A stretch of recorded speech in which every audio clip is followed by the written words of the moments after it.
There are 6 things you need to start a business. At number 3 is time. Now, if you notice something about this series, I'm talking about the things that you will eventually find out when you start the business. But most people don't talk about these things. All you just hear is, I have this business idea, I'm looking for capital. I have this business idea, I'm looking for capital. Time is one of the sneakiest things that will deal with you when you start a business and you did not allocate anything for time. How do I know, right? Whenever you see a business plan or an entrepreneur is trying to pitch you, there's something very interesting you notice in the projections. They will tell you, we have this multi-million naira or multi-million dollar business idea. In the first year, we're looking to make 5 million naira. In the second year, we're going to make 20 million naira. In the third year, we're going to make 40 million naira. What you quickly find out when you start that business is that in your first year, you might actually make zero in sales. And that is the power of time. Building a business, building most businesses will take time. And if you don't create room for time in your planning, that is the biggest source of frustration and disappointment and failure. Some people give up too early. Some people get frustrated because the rate at which they spent the money to start the business, as if within 3 to 6 months the business will start making money. But because it's not almost 12 months and you're not seeing the kind of sales you want, and now you're owing money, you borrowed money, you raised money, you've made promises based on your optimism that you're going to make money at a certain time. Time is what deals with many people that start a business and do not factor in time. Time is also a problem in another dimension. There are people that have fantastic business ideas that are locked into interesting market opportunities. You can instantly see that this business has potential. They have the money, or they have access to people that have the money. So the business, the kind of business to start is not the problem. The money is not the problem. The problem is the time. They have a solid job somewhere. They're already engaged in another business. They are not in the country, but they want to start a business in Nigeria. There are all sorts of ways time can easily become a bigger priority than even capital or even the business itself, right? So you need to create room for time. But I want to talk about other important areas where time is important, but you may not be thinking about it this way. I've seen instances where people want to start a business, and yet that the plan is we'll start this business and then we're going to hire a manager that will run the business. It's not a bad thing if you're going to start a business and put in a manager to run the business. If you're an experienced entrepreneur, note there's a caveat. You can start a business and put in a manager if you're an experienced entrepreneur, because by experience, what I mean is you already have the gut instinct to spot when things are going bad. But if you don't have any experience in business, one of the biggest mistakes you will make, one of the easiest ways to throw money down the drain, is to put in all that money, all that sweat to start a business and just take a manager and mount that person in that business. You're going to get surprises you never ever imagined. Why? When you are building a business, that is the same time the culture of the company starts to form. What is the culture of the company? The culture of the company is how people behave inside of the company. And usually, the way culture forms in a company, particularly a new company, is that the culture follows the tone of the leader. If you notice companies like Amazon, interestingly, the three examples I want to use are in the same kind of business. Amazon, Alibaba, and Konga. Right? Konga, used to be, Konga is still around, but the founder is no longer with them, right? One thing you will notice in the stories, in the histories of these companies, is that in the beginning, the founders were involved in everything from packaging the orders to delivering the orders. Jack Ma delivered packages, right? Jeff Bezos, same thing. I watched a video recently when Sim Shagaya, the founder of Konga, was also saying that he was also involved in delivering packages. Do you know why these founders are doing these things? They are leading the way for the employees. You are the general in your business, and the people will follow your tone. So the tone you use to start that business would define the culture of that company. I've been called before on engagements where the culture of the company has been irretrievably, destroyed. They don't have a toxic culture. And the only way to solve that problem is to fire everybody and hire from scratch. What happened? When you trace back, the person started this business and handed it over to somebody. And that person was not deliberate about culture, and they ended up attracting all kinds of people and sending the wrong message. All of a sudden, you now have poor morale, you have bad characters, you have low performance. And it's not just about firing 1 or 2 or 3 other people. right? You have to fire everybody, clean up the company and hire from scratch. That could have been avoided if you helped to shape and nurture the beginnings of that company. That is one way time will work against you. If you say you don't have time now to start that business, you will find that time later when things go bad, and you have to now come in and intervene. And you will find out that you will spend more time and more capital solving the problem than if you were deliberate at the start. Make no mistake about this. A new business is like a baby. You cannot abandon a baby and start to say it has bad character 7 or 8 years down the road. Who raised that baby? You handed over the baby to somebody who either did not connect with the vision or had a totally different agenda, right? So your business is like a baby. And like every baby, it needs nurture at the beginning of the journey. You need to nurture it before you hand it over. You don't just hand it over from scratch. The second reason why you need time is that if you eventually want to hand over that business to a manager, you need something called a performance baseline. What the performance baseline means is this. Remember when I said you can only start a business and hand it over to a manager if you're an experienced entrepreneur? Why I said that is that there's something that happens with experienced entrepreneurs.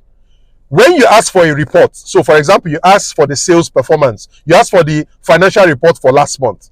If an experienced entrepreneur is looking at the records of a business, they know when something is off. Do you know how they know? They have experience.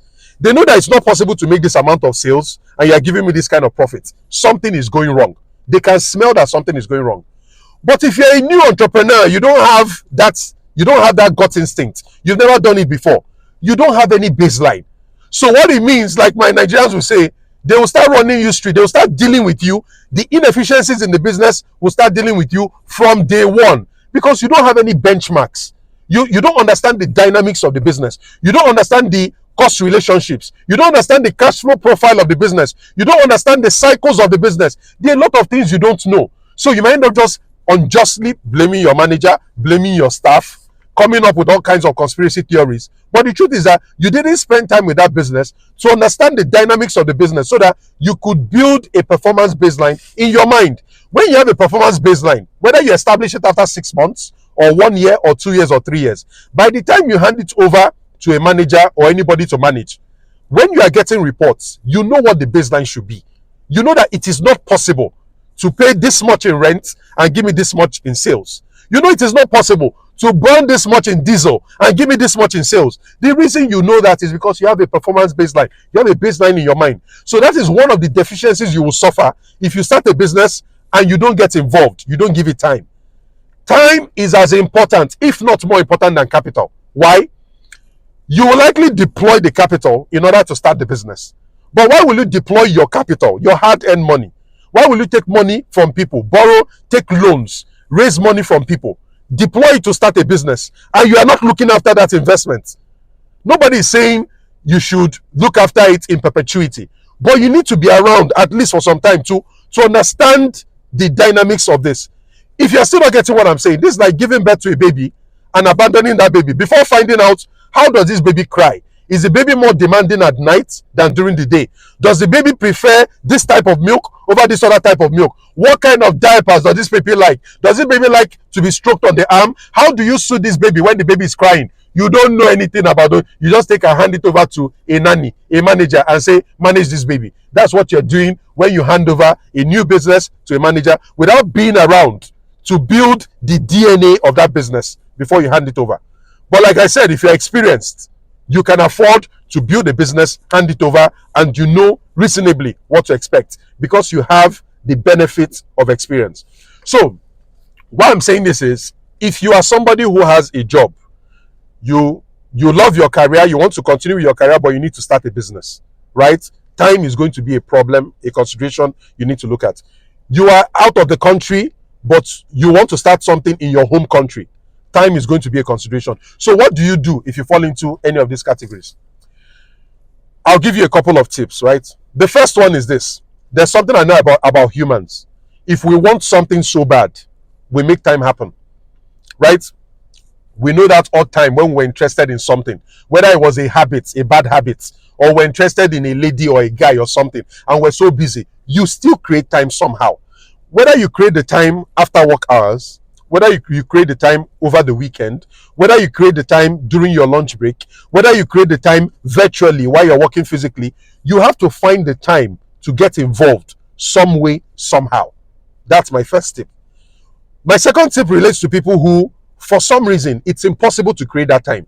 They are busy during the day as they are during the night. They have a very demanding job. They are also busy during the holidays, during the weekends. They cannot find any time. The tip I'm going to propose to you is to find a partner. Find somebody who buys into the vision of what you're trying to build. Now, what do I mean by a partner? A partner is somebody who is invested. Somebody cannot just come and say he's a partner. You do not contribute. You didn't contribute anything. You're just coming to... No, you have to give something. You may be contributing your time. You may contribute some capital. You may have been involved in the planning, but this person gets it. Some of the partnership models I've seen that work are, I have a steady job, I'm working. Because I don't have the time, I provide the capital. But the two of us know what we're trying to build. We understand the vision, we share in the vision, we're aligned to the vision. So I supply the capital. My partner has quit his job and is fully focused on the business. He's supplying the time. That can work. And then at some point, because there's a level of trust that is established such that the guy who is on the ground running the business can be feeding you information and then you can live off it. Is it possible to hire a manager and get that level of connection? I'm not entirely sure, because the motivation, compensation for an employee is different from a risk taker. An employee gets paid with a salary. Whether, at the end of the month, you pay the salary. Whether this business is working or not working, really, you owe me money. But a partner is different. A partner will make money from profits. A partner is not really earning, even if you pay the person a salary, that's not the big pay. That's not the main compensation. That's not the main cost. The main cost is what they will make from profits. So even if you are paying your partner, it shouldn't be something that if the business fails, they will be totally happy. No, they have to lose something if the business fails. That's how I know who a partner is. So can you convert an employee into a partner? Yes, it's possible. If you use things like stock options, where you say, okay, based on performance or based on how long you stay, if the company hits so target, you get a stake in the company. Stock options can be a way, but you get a sense. That person has to have a stake in the survival and prosperity of the company to qualify as a partner in my eyes. So in this video, I've talked about time. And like I said, time is the sneakiest of the 6 things that you need to start a business, because many people don't think about time. We take time for granted because it doesn't cost anything. Everybody is focused on the capital. Everybody is focused on the business idea and the market opportunity. But time will make you pay if you do not create room for time. So time is the 3rd thing you need to start a business out of the 6 things. In my next video, I'll be talking about the 4th thing you need to start a business. And no, it is not capital. Capital is at number 6. Why? I think the first 5 things on my list are far more important than capital. And if you have the first 5, you may not need capital. So we're talking about the very practical things you actually need to start a business. So see you in the next video. Bye-bye.